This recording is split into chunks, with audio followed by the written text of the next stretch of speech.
And his wife. We want privacy! We want privacy! Thanks for having us on the show. It's so awesome to be here, it's great. So let me start with you. I mean, this is, I would argue, Harry and Meghan down to a T. And I think it's fair to say they're now an international laughingstock. Your views? Yeah, no, absolutely. I really enjoyed it. It was South Park. Can Harry and Meghan survive a mockery that has made them look ridiculous around virtually the whole world? Not least because that mockery was so accurate. I mean, I can't imagine they've got an ego big enough to bear that. When a cartoon can destroy years of carefully crafted public relations in just 22 minutes, you know something has gone terribly wrong. Prince Harry and Meghan Markle discovered this harsh reality when South Park delivered what many consider the most brutal celebrity takedown in the show's history. The episode didn't just mock them, it held up a mirror that reflected their contradictions so perfectly that the entire world started laughing. What followed was a cascade of consequences that the couple is still dealing with today, and rumors suggest the creators aren't finished with them yet. The genius of South Park has always been its ability to cut through celebrity facades with surgical precision, but their 2023 episode, The Worldwide Privacy Tour, achieved something remarkable. It managed to crystallize years of public frustration with Harry and Meghan's behavior into a single devastating narrative. The cartoon couple arrived in South Park demanding privacy while simultaneously seeking attention, banging drums and setting off fireworks while screaming about wanting to be left alone. The irony was so perfect, so painfully accurate, that it transcended typical celebrity satire and became a cultural moment that defined how millions of people viewed the real couple. Every detail felt deliberately crafted to expose the contradictions that had been bothering the public for years. The cartoon prince wrote a book called Wah, a not-so-subtle dig at Harry's memoir, Spare, while complaining about his family making him look stupid. The cartoon princess basked in her own self-importance while sipping something pink, a detail that would prove eerily prophetic. Most damaging of all was how the episode captured their relationship with the media, claiming to hate journalists while employing PR teams loaded with former media professionals. The accuracy was uncomfortable, and that discomfort resonated around the world. But the real story wasn't what happened on screen. It was what allegedly happened behind the scenes when the episode aired. According to sources close to the couple's media operations, the response was immediate and panicked. Phones started ringing before the credits rolled, and it wasn't fans calling to offer support. The Archwell team reportedly switched into full crisis mode, scrambling to figure out how to respond to something that couldn't be refuted because it was too accurate. Friends describe Harry as visibly agitated, telling confidants that even his own team seemed to be laughing at him now. The episode had achieved something that years of critical media coverage hadn't managed. It made the couple look genuinely ridiculous. The psychological impact seemed particularly harsh for Harry, who had spent years positioning himself as a victim of media manipulation. Suddenly, he was facing mockery from Hollywood itself, the very industry that was supposed to be his safe haven. Sources suggest he initially pushed for some kind of formal response, wanting to show they wouldn't take the humiliation lying down. But Meghan's team reportedly vetoed any public reaction, understanding that responding would only feed the beast and give the story more life. The strategy of silence, however, came with its own costs. It made them look powerless against a cartoon. Now, whispers throughout Hollywood suggest that South Park's creators aren't done with their royal targets. The speculation reached fever pitch when fans noticed what appeared to be another subtle reference to the couple in a recent episode, leading to widespread calls for a sequel. The timing couldn't be more perfect or more problematic for the Sussexes. Meghan's recent social media posts, including a controversial video of herself dancing while pregnant, have provided fresh material that fans believe is perfect fodder for South Park's satirical treatment. Online forums exploded with mock episode titles like Respect Our Pregnancy, playing off the original's Respect Our Privacy theme. The potential for another South Park episode comes at a particularly vulnerable time for the couple's business interests. Meghan's rosé brand launch, which was supposed to mark her elegant return to the lifestyle space, was reportedly affected by the timing of South Park's original attack. A major retailer allegedly delayed stocking the wine after their team flagged reputational risks associated with the satirical backlash. The rosé was positioned as conscious luxury, inspired by Montecito living and designed to evoke Meghan's successful TIG blog days. Instead of headlines focusing on tasting notes and sustainable practices, the media and social platforms latched on to the timing and the South Park connection. Sales figures weren't disastrous, but they weren't the triumphant comeback that Meghan's team had envisioned. The brand damage was subtle but real. South Park had managed to make everything the couple touched feel slightly ridiculous.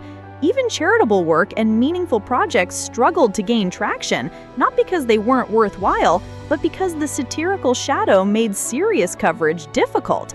The couple found themselves in an impossible position where any public appearance or business venture could be seen through the lens of cartoon characters demanding privacy while seeking publicity. Perhaps the most frustrating aspect for Harry and Meghan was their complete legal powerlessness against the satirical attacks. Unlike traditional media criticism, which sometimes crosses lines that enable lawsuits, South Park's approach was bulletproof. Satire enjoys broad protection under free speech laws, and the show's creators had been careful to avoid direct defamation while maximizing comedic impact.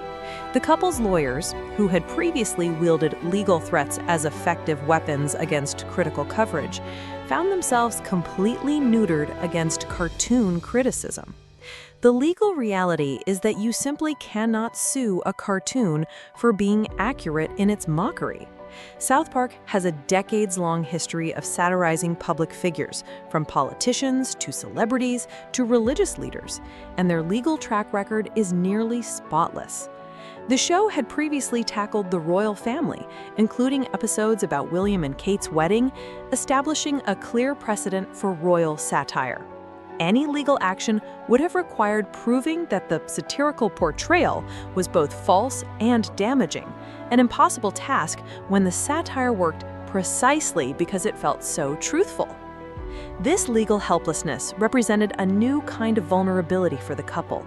They had become accustomed to using defamation threats and privacy lawsuits as tools for controlling their narrative and punishing critical coverage. Against South Park, these weapons were useless, leaving them exposed to criticism they couldn't silence or redirect. The experience seems to have been particularly difficult for Harry, who had spent years fighting legal battles against media organizations and suddenly found himself completely defenseless against 22 minutes of animated mockery. The broader implications of South Park's attack extend far beyond immediate embarrassment or business impact. The episode succeeded in crystallizing public opinion in a way that years of traditional media criticism hadn't achieved.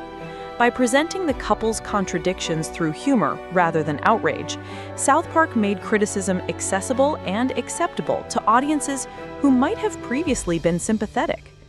The satirical approach allowed people to laugh at Harry and Meghan without feeling mean-spirited, transforming them from tragic figures into comedic ones. This transformation has proven remarkably durable. Nearly 2 years after the original episode, references to the Worldwide Privacy Tour continue appearing in social media discussions about the couple. The satirical framework has become a lens through which people interpret Harry and Meghan's actions, making it difficult for them to be taken seriously even when addressing legitimate issues. Every public statement or business venture gets filtered through the question of whether it fits the South Park characterization, creating a reputational prison that's difficult to escape. The polling data confirms what South Park's cultural impact suggested. American opinion of the couple has shifted dramatically negative. Before the episode aired, both Harry and Meghan maintained positive approval ratings in the United States, the country they had chosen as their new home and primary market. Current polling shows Meghan at approximately -14 and Harry at -7. representing a catastrophic collapse in public standing. America was supposed to be their safe space, free from the constraints and criticisms of British media and public opinion. Looking forward, the couple faces the challenge of rebuilding their brand while operating under the shadow of satirical characterization that feels impossible to escape. Every business venture, charitable initiative, or media appearance must overcome the audience's preconception that they're the hypocritical cartoon characters demanding privacy while seeking publicity. This represents a unique form of reputational damage that traditional PR strategies seem poorly equipped to address. The rumored sequel episode presents both a crisis and an opportunity. Another South Park takedown could further cement their image as objects of ridicule, making serious business or charitable work even more difficult. However, ignoring the satirical attacks entirely hasn't proven effective either, as silence has been interpreted as an admission that the criticism is accurate. The couple appears trapped between responses that could make their situation worse and non-responses that allow the satirical narrative to dominate. Industry observers suggest that Harry and Meghan's best hope may be a complete strategic pivot away from the behaviors that made them South Park targets in the first place. This would require abandoning the victim narrative that has defined much of their post-royal messaging and focusing on substantive work that speaks for itself. Whether they're capable of such a fundamental shift remains to be seen, but their current trajectory suggests that without significant changes, they risk becoming permanent fixtures in comedy rather than serious public discourse. The South Park phenomenon has revealed something deeper about celebrity culture and public patience with perceived hypocrisy. In an era where public figures are expected to be authentic and consistent, Harry and Meghan's contradictions became particularly jarring. They wanted privacy but signed lucrative media deals. They criticized royal privilege while leveraging their titles for business opportunities. They complained about media intrusion while courting publicity for their various projects. South Park didn't create these contradictions, it simply held up a mirror and made them impossible to ignore.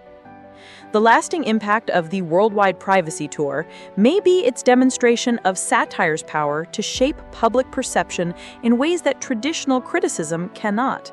By wrapping legitimate concerns in humor, South Park made criticism palatable to audiences who might have dismissed similar points if presented seriously. The episode showed how effective mockery can be in puncturing carefully constructed public images, especially when the mockery feels accurate and deserved. For Harry and Meghan, the South Park experience represents a turning point that they're still struggling to navigate. They entered the satirical crosshairs as sympathetic figures seeking independence and emerged as punchlines struggling for relevance. Whether they can recover from this reputational damage depends largely on their ability to demonstrate the kind of consistency and authenticity that would make future satirical attacks feel unfair rather than accurate. Until then, they remain trapped in a cartoon version of themselves that much of the public has accepted as the real thing.